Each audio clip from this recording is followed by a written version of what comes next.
Good morning, hot rodders, and welcome to Greasy Customs. Today, we're going to talk about Junior. Junior's getting ready for its first couple maiden voyages, and we're going to go over a couple things that you should check before you take your new build out on the road. First off, to catch everybody up on speed that may not know, Junior is my little personal roadster that started at Bernie Fest, and over the past 3 years, I've picked away at it here and there, and I finally dedicated some nights to fixing it and getting it finished, and we did. So, let's go take a look at Junior, and I'll show you a couple things that you should check. So first things first, before you get started and take this out on the road, you need to check the important things. You need to check all of your steering and suspension components. Don't just look at them, actually put wrenches on them and make sure they are tight. You want to make sure that your alignment is in position. On this being a straight axle, there's not as much adjustment, but we did confirm that our caster is correct at ride height and that our toe is correct as well. Then you move on to your brake system. Make sure your brakes are functioning correctly. Make sure they can stop quick. Make sure that they work after you let them sit for a night. Confirm that there's no air in the system. Then you want to check your fluids. Engine, transmission, coolant, fuel, power steering if you have that as well. You also want to take a look at tire pressure. Now, if you're unsure of your tire pressure, typically on the sidewall of the tire, it'll say max PSI 32 or 44.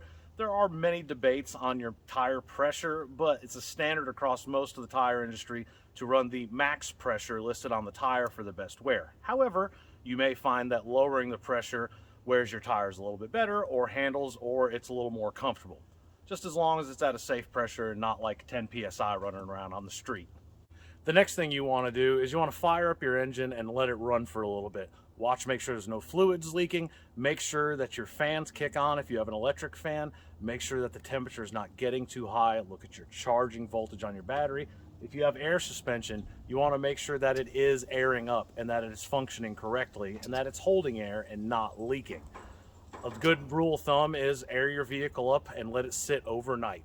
If it's still sitting in the morning, it's only got some little tiny pinhole leaks in it. It's probably not worth chasing, but you want to make sure that it's not leaking down while you're driving around.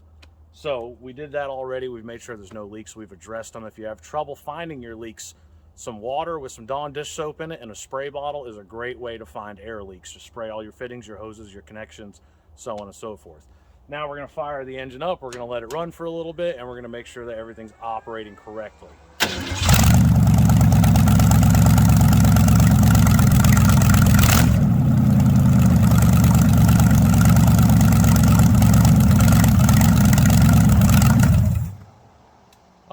All of our gauges are working. We're reading oil pressure.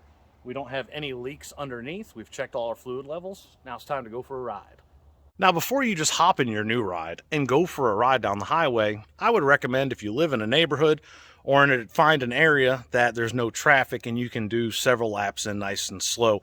We've already done about 3 miles in my neighborhood, which is pretty easy because my neighborhood has, it's about 2 miles if you drive down all the roads in the neighborhood. So do that. Drive it around, ride around with it, come back, check on it again before you take it out on the highway.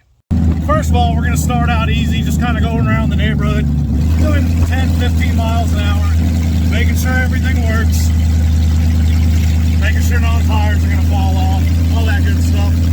Check our gauges. All of our gauges are working, kind of, good enough. Everything looks good out front. No weird noises. No fluid leaks. Alright, come to a stop. Just make sure nothing's leaking on the outside. Nothing's leaking back here. Everything's good, and go.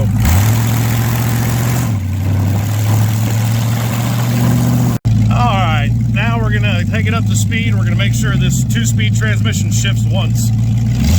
First. There we go, second gear. Not too bad. Ha! I forgot my glasses.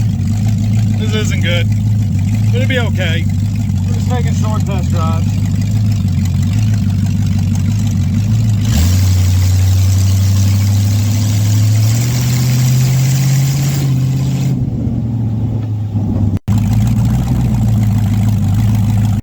All right, we've made it back from our small test drives around the neighborhood, and we took it out on the main road to the gas station, put some fresh fuel in her. Everything seems to be operating correctly. The only thing that we need to adjust is the steering gearbox itself. I have a little too much play in the gearbox, and hopefully we can adjust that out and get this thing running a little bit smoother.